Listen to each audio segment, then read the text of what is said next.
अध्याय 1979 पहचान का पता चला। बाय रुआकिंग ने अपना सिर हिला दिया क्योंकि उसकी चेतना वास्तविक दुनिया में लौट आई थी। दरवाजा खोलने और बाहर निकलने से पहले वह एक पल के लिए अपने चेहरे पर एक विरोधाभासी अभिव्यक्ति के साथ बिस्तर पर बैठ गई। आंगन में डैन शियाओटियन अभी भी अपनी तलवारबाजी का अभ्यास कर रहा था।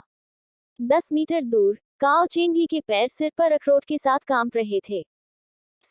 एक तलवार आगे निकल गई, लेकिन वह अखरोट को एक अंश से चूक गई और इसके बजाय काओ चेंगली के सिर को चरा रही थी। घाव से ताजा खून निकला। मुझे लगता है कि मैं घायल हो गया हूँ, काओ चेंगली ने उसके सिर को छूते हुए कहा। तुम ठीक हो, यह कोई बड़ी बात नहीं है। कौन घायल नहीं होता? डैन शियाओटियन ने शांति से उत्तर दिया। अखरोट को अपने सिर पर स्थिर रखें। लेकिन मैं वास्तव में घायल हूँ, काओ चेंगली निराशा में रोया। इससे पहले कि वह अपनी बात समाप्त कर पाता, एक और तलवार उसके पास से निकल गई और उसके सिर के किसी अन्य हिस्से को पकड़ लिया। जमीन पर ताजा खून बहता देख काओ चेंगली कांपते हुए चिल्लाया, अर्ग, मैं इस डर से मरने जा रहा हूँ। चिंता मत करो, मैंने उस समय अपनी तलवार को बहुत सावधानी से नियंत्रित किया था।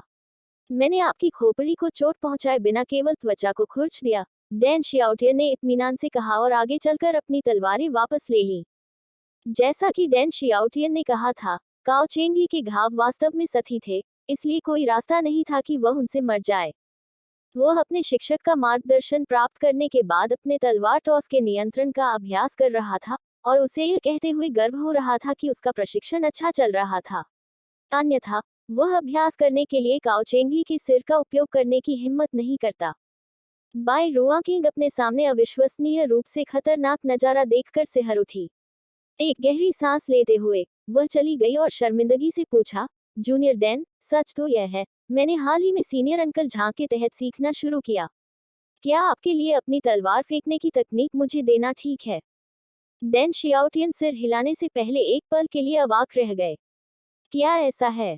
ठीक है, अगर मेरे शिक्षक आपको पहले से ही पढ़ा रहे हैं, तो मुझे लगता है कि यह ठीक होना चाहिए। जबकि उन्होंने अपने शिक्षक के साथ बिताया समय सीमित था, वे जानते थे कि उनके शिक्षक एक अत्यंत उदार व्यक्ति थे। उन्होंने प्रसिद्धि और महिमा की परवाह नहीं की। इस तीसरे युवा मास्टर की तलवारबाजी का नाम उनके नाम पर रखा। इसके अलावा उन्होंने काओ चेंगली और एल्डई को भी तकनीक प्रदान करने में संकोच नहीं किया। यह देखते हुए कि उनकी शिक्षिका पहले से ही बाय रुआकिंग को पढ़ा रही थी, यह संभावना थी कि उनके शिक्षक को उन्हें यह तकनीक सिखाने में कोई दिक्कत नहीं होगी। थोड़े समय के भीतर थर्ड यंग मास्टर की तलवारबाजी में महारत हासिल करना आपके लिए मुश्किल होगा, लेकिन आप पहले फॉर्म और ज़ेन की सर्कुलेशन पाथवे पर ध्यान केंद्रित कर सकते हैं। एक बार जब आप इसे समझ लेते हैं, तो आप धीरे धीरे विभिन्न परिवर्तनों और प्रतिवादों का अध्ययन कर सकते हैं, डैन शियाओटियन ने कहा। थर्ड यंग मास्टर की तलवारबाजी को निष्पादित करना बहुत कठिन नहीं था।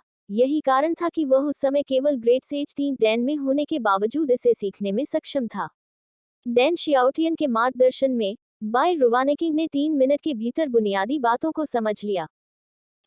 बिना किसी झिझक के उसने अपने हाथ में तलवार उछाली और अगले ही पल वह काओ चेंगली के बगल की दीवार पर दिखाई दी। काओ चेंगली डर के मारे फर्श पर गिर पड़ा। उस अप्रत्याशित हमले से उसने लगभग अपनी बुद्धि खो दी। अगर इतनी गति और ताकत वाली तलवार उसके सिर पर लगे, तो वह सचमुच मौके पर ही मर जाएगा। बाय रुआकिंग की फांसी को देखते हुए डैन शियाओटियन ने कुछ अधिक महत्वपूर्ण अवधारणाओं से गुजरना शुरू किया। तीसरे युवा मास्टर की तलवारबाजी की कुंजी हमले की पूर्णता में निहित है, गति में नहीं। केवल जब आप पूरी तरह से सुनिश्चित हों कि आप अपने प्रतिद्वंद्वी को मारने में सक्षम होंगे, तब आपको अपनी तलवार फेंकनी चाहिए। बेशक, इसका मतलब है कि आपको अपने प्रतिद्वंद्वी के अगले कदम की भविष्यवाणी करनी होगी और उनके युद्धाभ्यास में खामियों को उजागर करना होगा। थर्ड यंग मास्टर की तलवारबाजी के पीछे की जड़ न तो इसकी ताकत थी और न ही इसकी गति, बल्कि ऐसा इसलिए था क्योंकि इसने दुश्मन की गतिविधियों में खामियों का फायदा उठाया। तलवार कला की जड़ यही थी। तलवार उछालने की क्रिया तकनीक की सबसे सही परत थी। तकनीक को समझने में आपको कितना समय लगा? बाय रुआकिंग ने झुंझलाहट के साथ पूछा। ईथर हॉल में अभी भी लोगों का एक झुंड उसका इंतजार कर रहा था। उनके लिए यह उचित नहीं होगा कि वे उन्हें अधिक प्रतीक्षा में रखें। मैंने 1 घंटा लिया, लेकिन ऐसा इसलिए हुआ क्योंकि यह मेरे शिक्षक थे जिन्होंने मुझे तकनीक प्रदान की थी। तकनीक के बारे में मेरी समझ अभी भी अच्छी नहीं है, इसलिए अगर मैं इसे आपके लिए करता हूँ, तो इसमें कम से कम 2 दिन लगेंगे। डैन शियाओटियन ने अजीब तरह से अपना सिर खुजलाया, जबकि वह पहले से ही 10 दिनों के लिए इस चाल का अभ्यास कर चुका था और कुछ सफलता देखना शुरू कर रहा था। वह जानता था कि उसके शिक्षक की तुलना में अभी भी उसकी कमी है। रूप में वे एक दूसरे के समान दिखाई दे सकते हैं, लेकिन जब तकनीक की जड़ की बात आती है, तो वे एक दूसरे से बिल्कुल अलग स्तरों पर थे। उनके शिक्षक का व्याख्यान इस मायने में शानदार था कि उन्होंने ज्ञान की एक और भी बड़ी प्रणाली का निर्माण करने के लिए सरल तर्क का उपयोग किया, जो कि भयावह रूप से बड़े पैमाने पर जानकारी के सुपाच्य टुकड़ों में टूट गया। उसने नहीं सोचा था कि उसके अंदर ऐसा कुछ करने की क्षमता है। यह ठीक है, मैं इसे बाद में सीखने पर ध्यान दूंगा। अभी के लिए मुझे बस इसे आजमाना होगा। बाय रुआकिंग ने अपना सिर हिलाने से पहले एक पल के लिए सोचा, जिसके बाद वह कमरे में लौट आई। वह कभी भी धैर्यवान व्यक्ति नहीं रही थी, अन्यथा वह महिला डायनासोर के रूप में भी नहीं जानी जाती। एक तकनीक सीखने के लिए 2 दिनों के लिए चल रहे द्वंद्व को अलग रखने में सक्षम होने के लिए कोई भी तरीका नहीं था। द्वंद्व के स्थान पर लौटने पर उसने देखा कि टैंगयान और अन्य लोग वास्तव में उसका इंतजार कर रहे थे। मैं वापस आ गया हूँ। चलो अपना द्वंद्व फिर से शुरू करते हैं, बाय रुआकिंग ने अपनी तलवार खींचते हुए कहा और स्थिति में आ गई। यह देखकर कि बाय रुआकिंग को वापस आने में केवल 5 मिनट लगे थे, टैंगयान के चेहरे पर संदेह का एक संकेत उभर आया। फिर भी उन्होंने फिर भी सिर हिलाया और बेदाग तलवारबाजी को एक बार फिर अंजाम दिया। तलवार की चीखे प्रहारों ने आकाश को क्षणभंगुर धुएं के रूप में तेजी से भर दिया। इसे भूल जाओ, मेरे पास इसे आजमाने के अलावा कोई विकल्प नहीं है। बाय रुआकिंग वास्तव में बेदाग तलवारबाजी की खामियों से परिचित थी।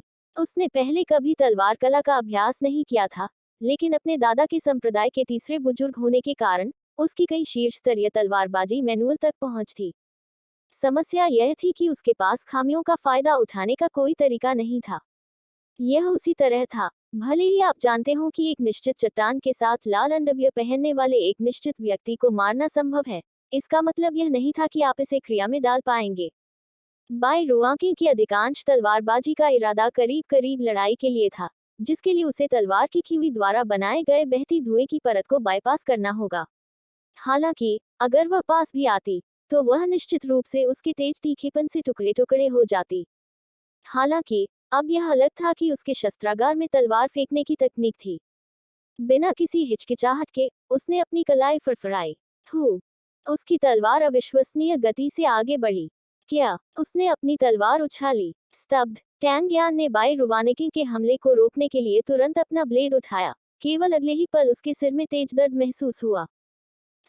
अपने सिर में तलवार लिए हुए टैंगयान जमीन पर गिरने से पहले थोड़ा लड़खड़ा गया। लड़ाई पहले ही समाप्त हो चुकी है। यहाँ तक टैंगयान भी एक ही चाल में मारा गया था। हे भगवान, क्या आपने पहले की तलवार की गति देखी? मैं सचमुच रोमांचित था। क्या आरोही बादल तलवार मंडप में ऐसी तलवार कला है?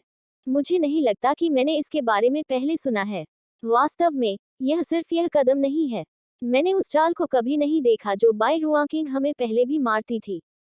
आसपास सन्नाटा छा गया। इसने काम कर दिया। जबकि भीड़ अवाक रह गई थी, बाय रुआकिंग ने जो कुछ किया था उससे चकित रह गई थी। उसने इस तकनीक को कुछ मिनट पहले ही सीखा था, और यह देखते हुए कि यह कितनी जल्दी हो गई थी, वह इस तकनीक का उपयोग करने के बारे में सोच रही थी ताकि दूसरे पक्ष को अपने बचाव के लिए अपने चारों ओर लटकी हुई तलवारची को इकट्ठा करने के लिए डरा सके। फिर भी दूसरे पक्ष की वैसे ही मृत्यु हो गई थी। वह बहुत ही दुर्जेय था। अगला उत्साह से चमकने वाली आंखों के साथ बाय रुआकिंग का आत्मविश्वास एक और पायदान बढ़ गया था, क्योंकि उसने छठे स्थान के लिए अपनी चुनौती जारी की थी। एल्डर बाय ये के आवास में, ये कैसा चल रहा है? एल्डर बाय ये ने पूछा। मैंने युवा मालकिन का अनुसरण किया और पाया कि वह एक आंतरिक शिष्य के निवास में प्रवेश कर गई है। हालांकि यह आंतरिक शिष्य झांग हुआन नहीं है, लेकिन डैन शियाओटियन। एक जे टोकन पास करते हुए बाय फैंग ने कहा, यहाँ उनके व्यक्तिगत विवरण हैं। Dan Xiaotian. एल्डर बाय ये ने घबराहट में भौंकते हुए सामग्री को जल्दी से देखा। मैं इस युवक को जानता हूँ। उन्हें एल्डर लू यून द्वारा संप्रदाय में लाया गया था। एक अधीनस्थ मुझे एल्डर काउंसिल में होने वाली घटनाओं की रिपोर्ट कर रहा है, और मैंने काउंसिल के कार्यवृत्त भी पढ़े हैं। भले ही वह केवल प्राचीन ऋषि एक दान में है, लेकिन वह अपने तलवार के इरादे को 499 मीटर तक प्रकट करने में सक्षम था, तलवार भगवान तक पहुंचने से बस एक कदम दूर। हाँ, वह वही है। मेरी जांच के आधार पर वह अपने साथ एक दोस्त को संप्रदाय में लाया, और यह दोस्त कोई और नहीं बल्कि झांग हुआन है। हालांकि इस झांग हुआन की खेती डायमेंशन शटर दायरे के प्राथमिक चरण में है, जो मेल नहीं खाती। बाई फेंग ने जानकारी का एक और सेट पारित करते हुए कहा। एल्डबाई के प्रभाव से पार्क में टहलना उनके लिए एक व्यक्ति की पृष्ठभूमि की जांच करने जैसा था। भले ही झांग हुआन को डैन शियाओटियन के पीछे आरोही बादल तलवार मंडप में प्रवेश किए हुए अधिक समय नहीं हुआ था, लेकिन उनकी जानकारी भी उनके रिकॉर्ड में दर्ज की गई थी। वह वही होना चाहिए, एल्डबाई ने अभिलेखों को देखने के बाद टिप्पणी की। उसे पता नहीं था कि दर्ज की गई खेती और झांग हुआन की वास्तविक खेती के बीच असमानता क्यों थी, लेकिन अन्य विवरण जो वह जानते थे उससे मेल खाते थे। सबसे अधिक संभावना है रुवानकिंग झांग हुआन की तलाश के लिए डैन शियाओटियन के निवास पर गई है। मैं चाहता हूं कि आप मामले की जांच जारी रखें। एक आंतरिक शिष्य नहीं होने के बावजूद इस झांग जुबान ने एक प्रतिरूपण किया। मुझे डर है कि उसके दुर्भावनापूर्ण इरादे हो सकते हैं, एल्डबाई ने कहा। हाँ, ओल्ड मास्टर, बाई फेंग ने उत्तर दिया।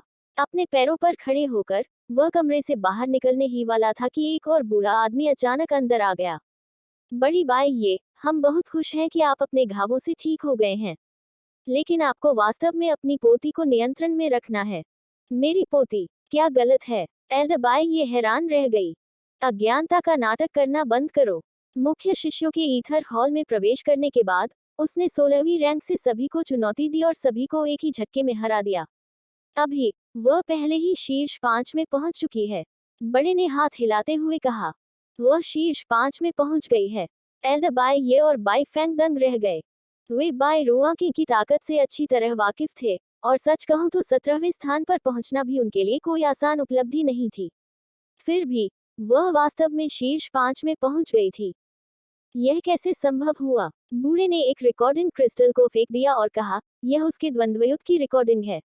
इसे स्वयं देखें। एल्डबाई ने जल्दी से रिकॉर्डिंग खोली और उसकी सामग्री देखी। रिकॉर्डिंग के भीतर उन्होंने देखा कि बाई रुआंकिंग ने मुख्य शिष्यों को केवल एक स्लैश के साथ मार डाला, जिससे उनमें से प्रत्येक को मानसिक रूप से टूटने का सामना करना पड़ा। कुल मिलाकर उनकी पोती ने सभी युगल में केवल 2 चालों का उपयोग किया था, एक क्षैतिज स्लैश और एक तलवार टॉस। चाहे वह कोई भी हो, जैसे ही उसने एक चाल चली, यह निश्चित रूप से समाप्त हो गई। यह दिखाने के लिए चला गया कि वे 2 चालें कितनी शक्तिशाली थीं। लेकिन दुनिया में उसने उन्हें किससे सीखा? यह उसकी तकनीक है। बाई फेंग ने सदमे में अपनी आंखें सिकोड़ लीं। किसका? एल्डबाई ने पूछा। बाई फेंग ने आगे बढ़ने से पहले जल्दी से संचार के टेलीपैथिक मोड में स्विच किया। यह वह तकनीक है जिसे आईएमलो प्रोफाइल द्वारा निष्पादित किया गया था।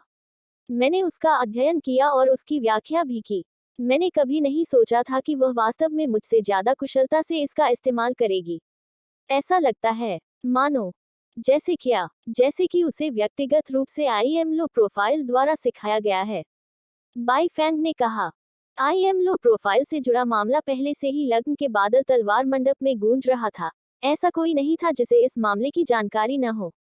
भले ही एल्डबाई घायल हो गए थे, उन्होंने पहले ही सुना था कि कैसे उनकी पोती का 2 बार सिर कलम किया गया था और उनके वफादार अधीनस्थ का 1 बार सिर काट दिया गया था।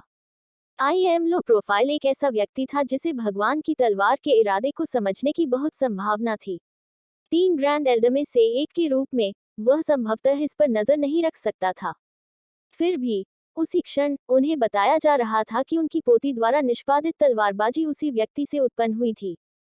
आप कह रहे हैं कि एक अच्छा मौका है कि आईएमलो प्रोफाइल ने व्यक्तिगत रूप से रुवानकिंग को पढ़ाया है, और इसलिए उसने अन्य मुख्य शिष्यों को चुनौती देने का साहस किया। एल्डबाई जल्दी से एक एहसास में आ गई।